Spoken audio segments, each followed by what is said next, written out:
Morning students. बेटा हमने energy करा दिया, वर्क डन करा दिया, उसके न्यूमेरिकल जो आईआईटी पीएमटी में आते हैं वो करा दिए। आज का जो हमारा टॉपिक है वो हम एक तो इक्विलिब्रियम कंडीशन पढ़ लेते हैं और दूसरा हम पावर पढ़ लेते हैं। ठीक है, चलो देखिए, हम सबसे पहले पढ़ते हैं टाइप्स ऑफ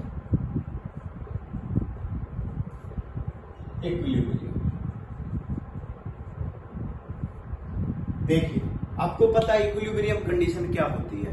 इक्विलिब्रियम कंडीशन होती है that net force applied on an object is zero. Net force applied on an object is zero. ये मैं आपको बता रहा हूं कि आपके पास कोई भी एक ऑब्जेक्ट है जिस पर नेट फोर्स जीरो लगा हुआ है, हम उसको इक्विलिब्रियम कंडीशन कहते हैं। हम क्या कहेंगे? इक्विलिब्रियम कंडीशन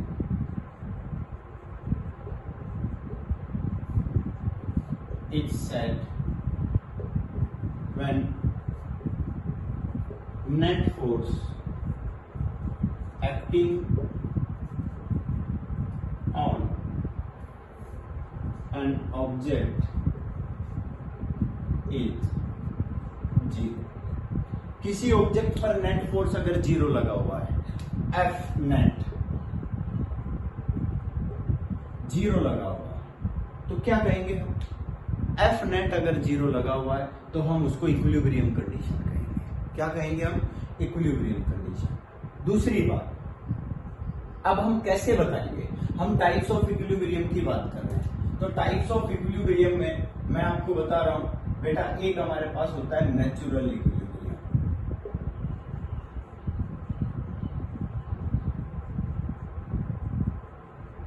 एक हमारे पास होता है बेटा स्टेबल इक्विलिब्रियम,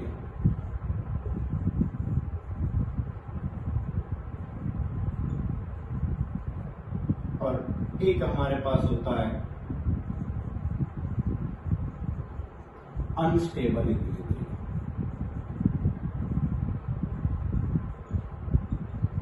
अब इन तीनों के बारे में जानना बहुत जरूरी है। ये 12th क्लास में या आगे हायर क्लासेज में सबसे ज्यादा यूज होने वाला पॉइंट है। 12th क्लास में तो बहुत ज्यादा बार यूज होगा। What is stable equilibrium, what is unstable equilibrium, then that particle is in stable equilibrium और अनस्टेबल इक्विलिब्रियम। इस तरह के पॉइंट्स आपसे पूछे जाएंगे। तो सबसे पहले तो ये पता होना चाहिए कि ये किस कंडीशन के बेस पर काम कर रहे हैं। तो देखिए बेटा ध्यान से, मैं सबसे पहले आपको इसके बारे में बताता हूं। हम क्या करते हैं, जब हम इनकी कंडीशंस फाइंड आउट करते हैं, जब हम इनके बारे में फाइंड आउट करते हैं, तो सबसे पहले देखिए बेटा, हम क्या कहेंगे कि अगर हम फोर्स की बात करें तो हम क्या कहेंगे बेटा? We know F is equal to minus D you upon D r. बेटा देखिए, पोटेंशियल एनर्जी क्या होती है आपके पास? Minus F dot d r होती है। हमने कहा था पोटेंशियल एनर्जी वर्क डन की नेगेटिव होती है। यू डब्ल्यू is equal to minus of u del u, जो आपने पढ़ा था। क्लियर? हमने वर्क डन को एफ डॉट डी आर लिख दिया और हमने ये इक्वेशन लिख दी है।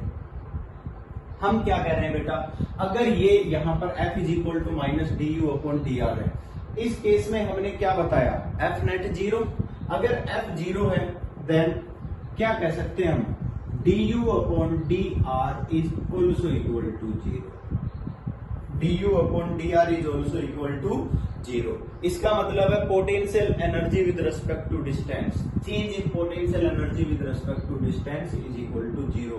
इसका मतलब पोटेंशियल एनर्जी इज कांस्टेंट। इसका मतलब क्या आ गया भाई? Potential energy constant. इस कंडीशन का मतलब ये है। समझ आया कि नहीं आया? इसका मतलब क्या आ गया भाई? इक्विलिब्रियम कंडीशन के अंदर हम क्या कहेंगे बेटा कि पोटेंशियल एनर्जी क्या है? कांस्टेंट है। मतलब हम क्या कह देंगे बेटा, जो फोर्स है ना वो slope of U R graph है। समझ आ गया? इसका मतलब हम क्या कहेंगे? When force is equal to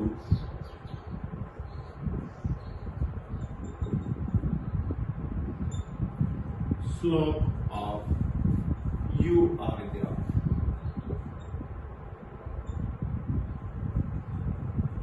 मतलब हमारे पास एनर्जी डिस्टेंस ग्राफ की स्लोप को शो करता है। किसको शो करता है बेटा? एनर्जी डिस्टेंस ग्राफ की स्लोप को शो करता है। मैं आपको एक दो एग्जांपल देकर समझाता हूं, अब आपको समझ आएगा। ये तीनों नाम याद रखिए, नोट करिए। अब देखिए,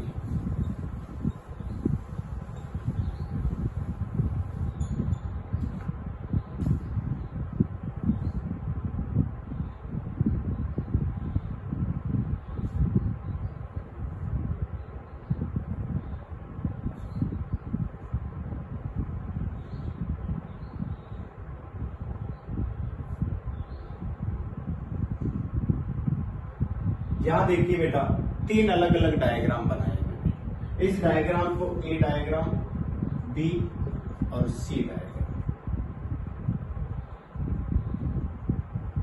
चलो देखिए, ये हमारे पास ग्राउंड सरफेस है।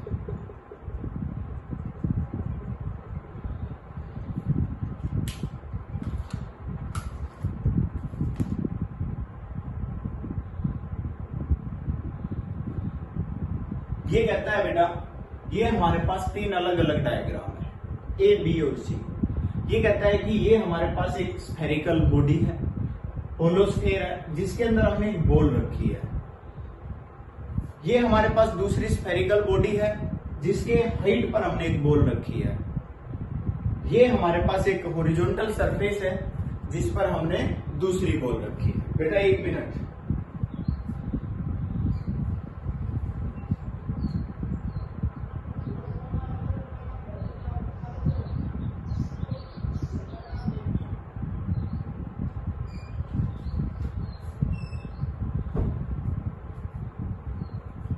देखिए भैया, मैं ये कह रहा हूं कि ये होलोस्फेयर है, जिसके अंदर एक बॉल रखी हमने। इसके टॉप पर हमने एक बॉल रखी, एक हॉरिजॉन्टल सरफेस पर बॉल रखी। बेटा यहां देखिए, इसको हम बोलेंगे स्टेबल इक्विलिब्रियम।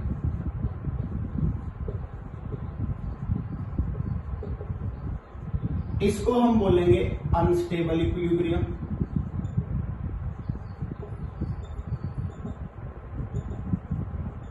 और इसको हम बोलेंगे नेचुरल इक्विलिब्रियम।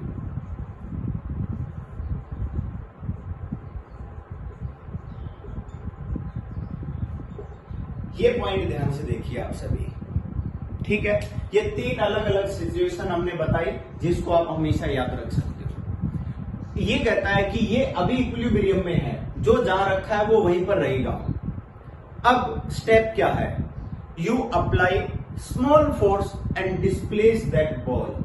आपने स्मॉल फोर्स लगाना है और बॉल को डिस्प्लेस करना है। सबसे पहली कंडीशन में अगर हम बॉल को डिस्प्लेस करें, बॉल यहां पर है, आपने डिस्प्लेस किया, बॉल यहां पहुंच गई। अब क्या होगा? बॉल वापस अपनी उसी जगह पर आ जाएगी। जैसे ही आप इसको छोड़ोगे, बॉल वापस उसी जगह चली जाएगी। आपने यहां का ये नेचुरल पोजीशन है, आपने बॉल को डिस्प्लेस किया, यहां बॉल नीचे आ जाएगी। मतलब अपनी जिस कंडीशन पे थी वहां पर वापस नहीं जाएगी। तीसरा पॉइंट, बॉल की नेचुरल पोजीशन यहां है और बॉल जहां पर भेजी गई थी वहीं पर रुक जाएगी। देखिए तीनों अलग अलग कंडीशन है। पहले में आपने डिस्प्लेस किया, बॉल को डिस्प्लेस करके कहीं दूर रखा। जैसे ही आपने छोड़ा, स्मॉल डिस्प्लेस करने के बाद आपने फोर्स लगाकर स्मॉल डिस्प्लेस किया और इसकी पोटेंशियल एनर्जी को चेंज किया। जैसे ही आपने छोड़ा तो बॉल अपनी नेचुरल पोजीशन जहां थी, जहां स्टेबल थी, वहीं पर जा रही है। इसलिए ये स्टेबल इक्विलिब्रियम है। ये यहां से डिस्प्लेस नहीं हो सकती स्मॉल फोर्स से। आप यहां से थोड़ा डिस्प्लेस करोगे, छोड़ोगे, वापस वहीं चली जाएगी। ये कंडीशन देखिए, यहां से आपने इसको थोड़ा सा डिस्प्लेस किया तो ये अपनी उस कंडीशन पर तो नहीं जा रही है, बट कहीं और चली जा रही है। ये तो बिल्कुल ही अनस्टेबल है। और ये नेचुरल है, जिसको आपने जहां फोर्स लगाकर छोड़ा वहीं रुक जाती है। ये नेचुरल इक्विलिब्रियम है। ये तीनों डिफरेंट डिफरेंट इक्विलिब्रियम है। अब इनकी पहचान कैसे हो, इनकी पहचान कैसे करोगे? तो इनकी पहचान करने के लिए जो सबसे अच्छा तरीका है मैं आपको वो बता रहा हूं। सबसे पहले क्या करना है? First,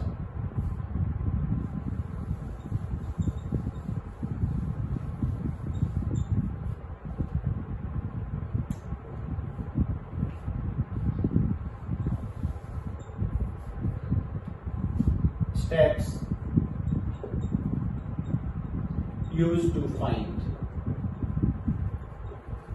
type of equilibrium.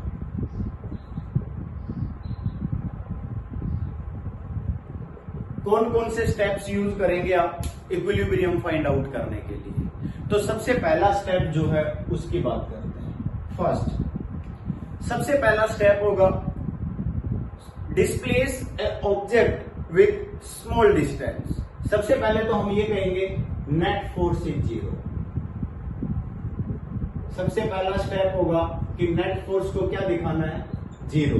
Equilibrium तो दिखाएं, स्टेबल अनस्टेबल नेचुरल तो बाद की बात है, सबसे पहले तो ये इक्विलिब्रियम ही होना चाहिए। तो नेट फोर्स जीरो है, समझ आ गया? नेट फोर्स जीरो दिखाने के बाद हम क्या करेंगे? We displace small distance from equilibrium. जो भी इक्विलिब्रियम कंडीशन है जिस पर भी ये रखा हुआ है वहां से थोड़ा सा डिस्प्लेस करेंगे। Third step, find du upon dr। क्या फाइंड आउट करेंगे? du upon dr, potential energy जो चेंज हो रही है विद रिस्पेक्ट टू डिस्टेंस, और उसको हम क्या करेंगे? जीरो पुट कर देंगे। थोड़ी देर पहले बताया था एफ नेट क्या होता है? जीरो होता है। समझ आ गया? हम slope of U R graph find out करेंगे। तीनों ही केस के अंदर slope of U R graph zero आती है। तीनों ही केस में क्या आएगी? Slope of U R graph क्या आएगी भैया? जीरो आएगी। अगला पॉइंट, अब हम क्या करेंगे? हम इसको डिस्प्लेस करने के बाद when we displace small distance from equilibrium, अब इक्विलिब्रियम से डिस्प्लेस करने के बाद यहां पर तीन अलग अलग कंडीशन बन जाएगी, स्टेबल, अनस्टेबल, नेचुरल। पहली स्टेबल कंडीशन में हम क्या कहेंगे? when object comes at natural position, जो उसकी नेचुरल पोजीशन थी या इनिशियल पोजीशन थी, कॉल्ड स्टेबल। उसको हम क्या कहेंगे कि वो स्टेबल है। When object moves away from natural position, अगर वो नेचुरल पोजीशन से दूर चला जाता है, कॉल्ड अनस्टेबल। सेकंड कंडीशन है, ये इससे दूर चला जाता है डिस्प्लेस करने के बाद। और यहां हम कहेंगे when object stop at the position, आपने इस पर फोर्स लगाया और दूसरी पोजीशन पर स्टॉप हो गया, वहीं दूसरी पोजीशन पर रुक गया, जाओ बेटा बाहर जाओ, दूसरी पोजीशन पर रुक गया, तो क्या कहेंगे? Called natural equilibrium. समझ आ गया? ये तीन कंडीशन है। अब ये तो पढ़ ली, पर इसको हम मैथमेटिकल कैसे फाइंड आउट करें? इनको तो हमने पढ़ ही लिया, पर इसको मैथमेटिकल कैसे फाइंड आउट किया जाएगा? तो हम क्या करेंगे? हम अगेन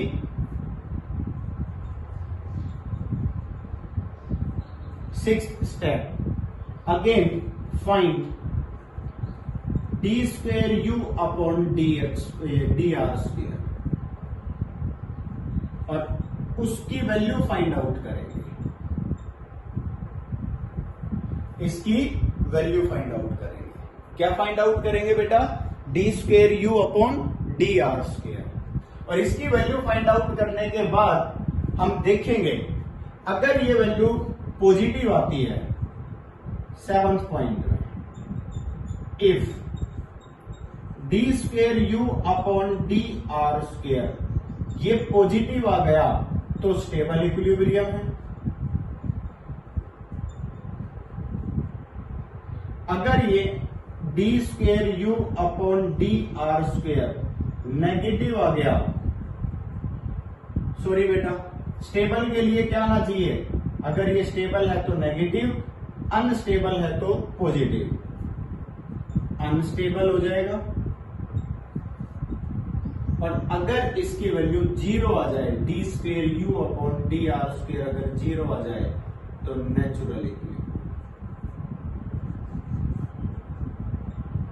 समझ आ गया? मैं फिर दोबारा से रिपीट कर रहा हूं, अगर ये वैल्यू नेगेटिव आ जाए मतलब मिनिमम एनर्जी आ जाए, मिनिमम एनर्जी, हम क्या कहेंगे, U इज इक्वल टू क्या आ जाए, minimum energy, stable equilibrium, U क्या आ जाए आपके पास, मैक्सिमम एनर्जी। अगर मैक्सिमम एनर्जी आ जाए तो अनस्टेबल इक्विलिब्रियम, अगर U की वैल्यू 0 आ जाए तो नेचुरल इक्विलिब्रियम। बस ये याद रखना है। अगर rate of double derivative of potential energy अगर ये नेगेटिव आ जाता है, नेगेटिव आ गया तो हम क्या कहेंगे, ये स्टेबल इक्विलिब्रियम रहेगा। स्टेबल इक्विलिब्रियम के अंदर ये वैल्यू मैक्सिमा होना चाहिए ना, सॉरी, ये पॉजिटिव आना चाहिए, ये बेटा नेगेटिव आना चाहिए। इसको हम मैक्सिमा मिनिमा बोलते हैं, उसको हम मैक्सिमा बोलते हैं। D square you upon D R square is equal to positive आना चाहिए स्टेबल इक्विलिब्रियम के अंदर, और अनस्टेबल के अंदर नेगेटिव आना चाहिए। ये मैक्सिमा मिनिमा की कंडीशन होती है। इफ मैं आपको बता देता हूं,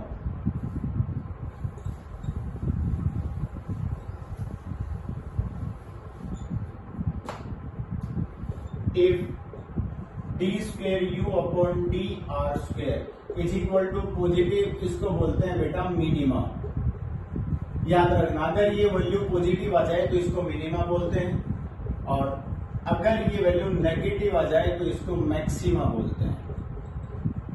ये याद रखिए, ठीक है। और मैक्सिमम जिसके पास एनर्जी होती है, मैक्सिमा जो होता है वो हमेशा अनस्टेबल होता है, ये बात याद रखिए। मैंने लिखा भी है यहाँ, पोटेंशियल एनर्जी क्या रहेगी, मैक्सिमम रहेगी, और ये अनस्टेबल रहेगा। जब जिसके पास मैक्सिमम पोटेंशियल एनर्जी होती है वो हमेशा अनस्टेबल होता है, ये बात याद रखिए। ये 3 कंडीशन है जो हमने इक्विलिब्रियम की कंडीशन आपसे बताई है। क्लियर है? चलो देखिए, आप इसको नोट करिए, उसके बाद हम पावर कराते हैं।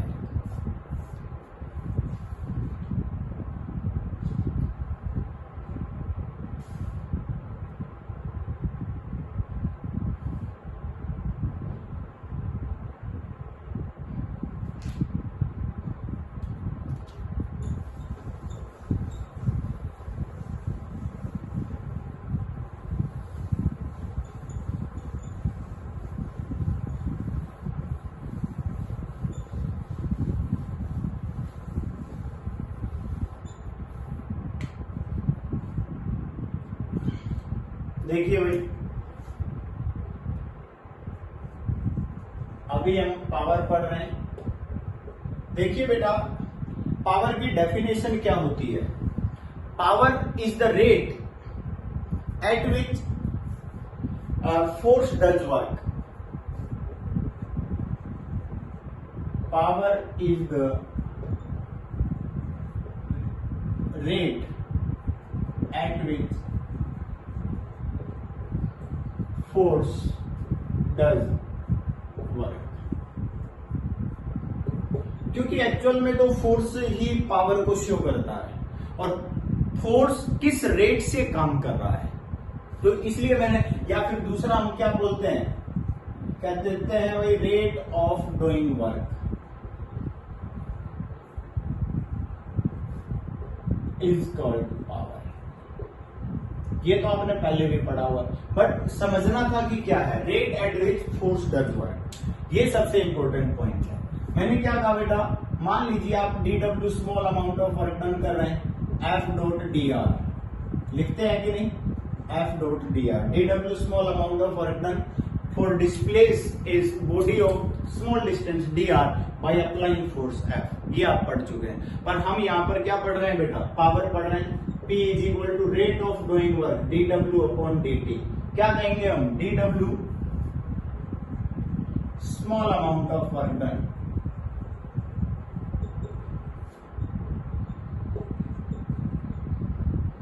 in small time dt। तो हमारे पास जो पावर है वो क्या आ गई हमारे पास dw अपॉन dt आ गई। पावर की अगर हम यूनिट की बात करें बेटा, पावर की जो SI यूनिट है वो होती है बेटा वाट। अगर हम SI यूनिट वाट करें तो हम क्या कहेंगे भाई, 1 वाट को डिफाइन करना है।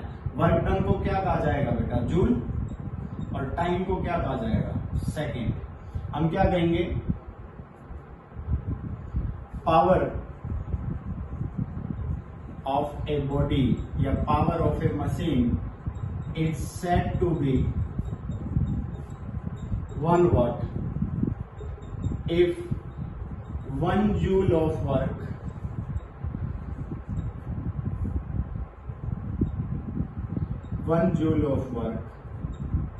is done in 1 second। समझ आ गया? अगर कोई भी बॉडी 1 जूल वर्क 1 सेकेंड में कंप्लीट कर देती है तो हम कहेंगे कि उसकी पावर 1 वाट है। अब इससे भी बड़ी यूनिट होती है जो आप पढ़ते हो, 1 हॉर्स पावर, जो कितना होता है 746 वाट। किलोवाट भी लेते हैं, 1 किलोवाट 10⁻³ वाट। मेगावाट, ये सब बड़ी यूनिट्स हैं, इनको भी हम यूज कर लेते हैं वाट के अंदर, पावर के अंदर। समझ आ गया? जो 1 हॉर्स पावर है ये तो कमर्शियल यूनिट भी बोली जाती है। ठीक है, थोड़ा सा और आगे बढ़ते हैं, एक बार इसकी स्नैप ले लीजिए।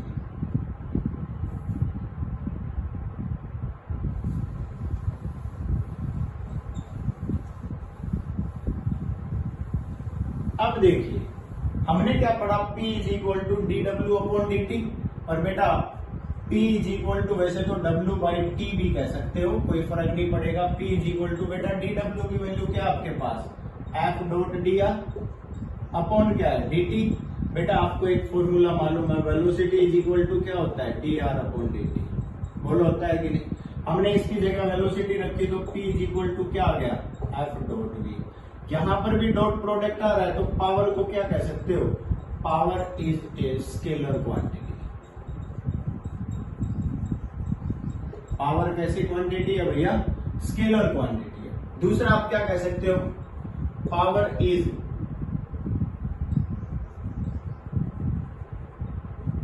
डॉट प्रोडक्ट ऑफ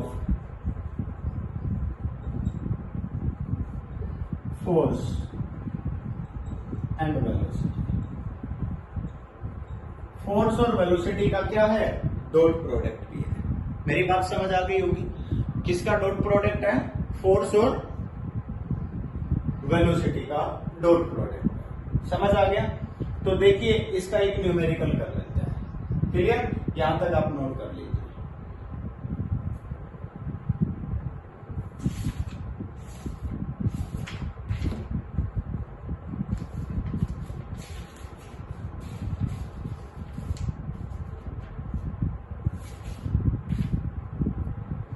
बेटा एक डायमेंशनल फॉर्मूला और है। डायमेंशनल फॉर्मूला आप बता सकते हैं, डायमेंशनल फॉर्मूला ऑफ P। बेटा वर्क डन का क्या होता है, m1L2T-2 अपॉन टाइम का T ऊपर जाएगा तो क्या हो जाएगा, -3। वैसे तो करवा चुके हैं पर फिर एक बार बता देते हैं, बस यही पॉइंट बचा हुआ था जो बता दिया आपसे। देखिए अब न्यूमेरिकल करते हैं पावर के।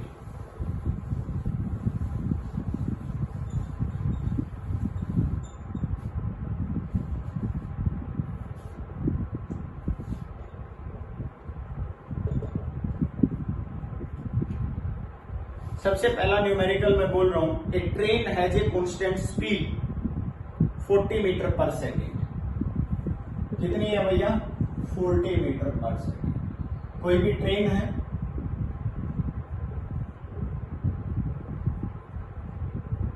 और इसकी स्पीड है 40 मीटर पर सेकेंड। आगे क्या कहता है, on A level road against resistive force of magnitude. ये कहता है कि अगेंस्ट रेसिस्टिव फोर्स पीछे लगा हुआ है तो ये आगे की तरफ फोर्स लगा रही है, और कितना लगा रही है बेटा?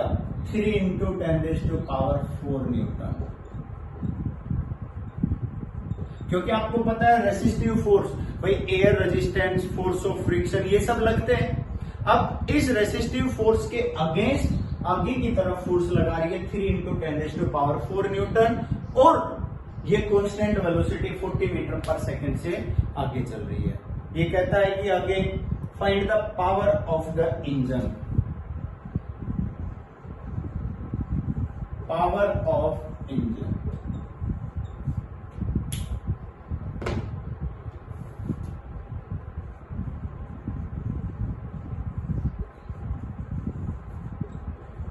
इंजन की पावर क्या होगी? रेसिस्टिव फोर्स, इसको बैलेंस करना है, मल्टीप्लाई बाई क्या हो जाएगा? वेलोसिटी। भाई सीधा फॉर्मूला तो यही है। और जो रेसिस्टिव फोर्स है वो तो अप्लाइड फोर्स के इक्वल होना चाहिए, कि आगे की तरफ रेसिस्टिव फोर्स को बैलेंस करने के लिए फोर्स लगाया। अगर आपने रेसिस्टिव फोर्स से ज्यादा लगाया तो ये एक्सेलरेट होगा, पर इसने क्या कहा? इसने ये कहा कि ये तो कांस्टेंट वेलोसिटी से मूव कर रही है। अगर कांस्टेंट स्पीड से मूव कर रही है तो इसका जो अप्लाइड फोर्स था वो इसके रेसिस्टिव फोर्स के इक्वल आ गया, जो आपने पीछे स्मॉल एफ लगाया हुआ था। या आप रेसिस्टिव फोर्स को आर से लिख दो, हम यहाँ आर लिख देंगे, कोई फर्क नहीं पड़ेगा। मीन्स हम क्या कर देंगे बेटा? हम यहाँ लिख देंगे then power is equal to force multiply by velocity. हम सीधा फॉर्मूला लगाएंगे 3 × 10⁴ multiply by 40 metre per second. जो भी आपका आंसर आए 1 × 10⁶ ये आपकी पावर आ गई। क्योंकि देखिए 4 3 जा 12, तो 43 जा 120 हो गया। मैंने 2 के बाद डेसिमल लगाया तो 2 पावर इंक्रीज कर दी 10 के अंदर। ये तो आपका एक क्वेश्चन हो गया है, काफी इजी था। थोड़ा सा अलग ले लेते हैं, थोड़ा सा अलग। देखिए एक और न्यूमेरिकल लेते हैं। ये कहता है ए ट्रेन ऑफ मास, एक ट्रेन है जिसका मास दिया हुआ है भाई m, 2 × 10⁴ kilogram,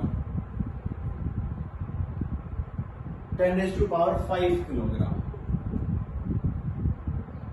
has a constant speed of 20 metre per second.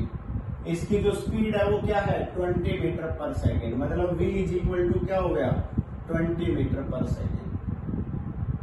अब ए हिल inclined at theta is equal to sin inverse 1/50, theta is equal to sin inverse 1/50।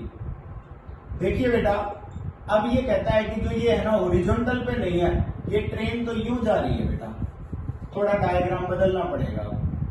अब ये ट्रेन तो इंक्लाइंड प्लेन पर ऊपर की तरफ जा रही है 20 मीटर पर सेकेंड से, यूं, और यहां है थीटा, ये हिल पर ऊपर की तरफ जा रही है, और थीटा कितना दे दिया? Sine inverse 1/50। और ये कहे इंक्लाइंड 1/50 मीटर। अगर ये भी कहा जाए 1/50 मीटर का मतलब है 1 metre height up when moves 50 metre inclined. इसका मतलब ये है कि जब 50 मीटर इंक्लाइंड चलेगी यूं, तो जो ये हाइट होगी ना ये 1 मीटर होगी। समझ आ गया?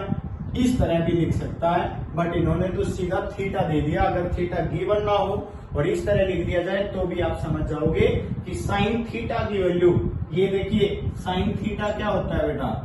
मैं थीटा यहां मानूंगा तो ये परपेंडिकुलर है, 1 मीटर अपॉन क्या हो जाएगा? 50 मीटर। कैंसिल हो गया तो साइन थीटा कितना आ गया बेटा? 1/50।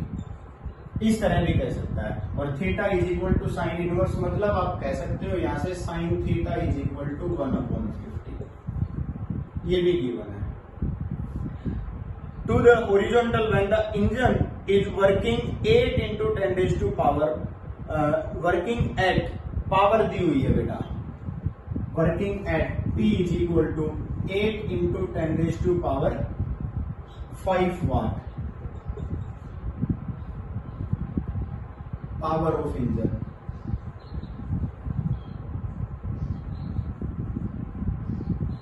क्लियर? ये पावर ऑफ इंजन दे दी। Find the resistive motion to the find the resistance to the motion. क्या फाइंड आउट करना है? Find the resistance to the motion of train. मेरी बात समझ गए? पॉइंट क्लियर हो गया होगा भाई। अब ध्यान से देखिए बेटा, हम ये कह रहे हैं कि ये ट्रेन है, ये ऊपर की तरफ जा रही है, इसका वेट कहां लग रहा है बेटा? नीचे। अगर मैं इसके रिजोल्यूशन करूंगा, ये एंगल थीटा है, तो ये क्या हो गया बेटा? mg cos theta. ऊपर क्या हो गई? Normal reaction. नीचे की तरफ क्या लगा बेटा? mg sin theta. और नीचे की तरफ क्या लगा? Resistive force. और ऊपर की तरफ क्या लगा? F applied force. क्या ये बात सभी को समझ आ गई? अब ये जा भी कहां रही है? v वेलोसिटी से अपवर्ड जा रही है। देखिए ये कह रखा है क्वेश्चन के अंदर। अब आपने इसको समझना है। पावर ऑफ इंजन क्या होता है बेटा? Force multiply by velocity. तो F निकाल दें, यहां से क्या हो जाएगा? Power upon velocity. Power given है इंजन की 8 इंटू 10⁵ अपॉन वेलोसिटी भी गिवन है, कितनी है? 20 मीटर पर सेकेंड। यहां से सॉल्यूशन करेंगे बेटा तो कितना आ जाएगा? 4 इंटू 10⁴ ये हमारे पास फोर्स आ गया जो ऊपर की तरफ लग रहा है। अब ये जो ऊपर की तरफ फोर्स लगा हुआ है वो नीचे की तरफ लगे हुए फोर्स के इक्वल होना चाहिए। तो हम क्या कहेंगे? तभी तो कांस्टेंट वेलोसिटी से मूव कर रहा है। V not by FBD। Free body diagram से अगर हम देखेंगे, F is equal to R plus mg sin theta. बोलो होगा कि नहीं? अब इन्होंने क्या किया? R इज इक्वल टू क्या कह दोगे? F minus mg sin theta. R is equal to F कितना है? F हमने अभी अभी निकाला है 4 इंटू 10⁴ माइनस m। मास कितना गिवन था बेटा? 2 इंटू 10⁵। ग्रेविटी 10 ले लो, multiply by sine theta 1/50। Solution करिए, माइनस कर लीजिए, आर आ जाएगा, जो भी आएगा वो न्यूटन में आ जाएगा। ये रेसिस्टिव फोर्स लगेगा ट्रेन के ऊपर। इन्होंने कहा है फाइंड द रेसिस्टिव फोर्स। देखिए ध्यान से, find the resistance to the motion of the train. Train के मोशन में जो रेजिस्टेंस है वो फाइंड आउट करिए। हमने ये कहा कि जब ट्रेन ऊपर जा रही है तो नीचे mg sin थीटा तो लग ही रहा है, प्लस में रेसिस्टिव फोर्स और लग रहा है। जब ये दोनों फोर्स लगे हुए हैं तो हमने क्या कहा बेटा कि जो अपवर्ड डायरेक्शन में फोर्स लगा हुआ है वो इन दोनों का बैलेंस है, तभी ये कांस्टेंट वेलोसिटी से जा रहा है। अगर ये अपवर्ड की तरफ लगा हुआ फोर्स अगर नीचे की तरफ लगे हुए फोर्स से ज्यादा होता तो ये एक्सेलरेट कर जाता है। इसलिए ये बार बार हर एक क्वेश्चन में लिखेगा कि कांस्टेंट वेलोसिटी से मूव कर रहा है।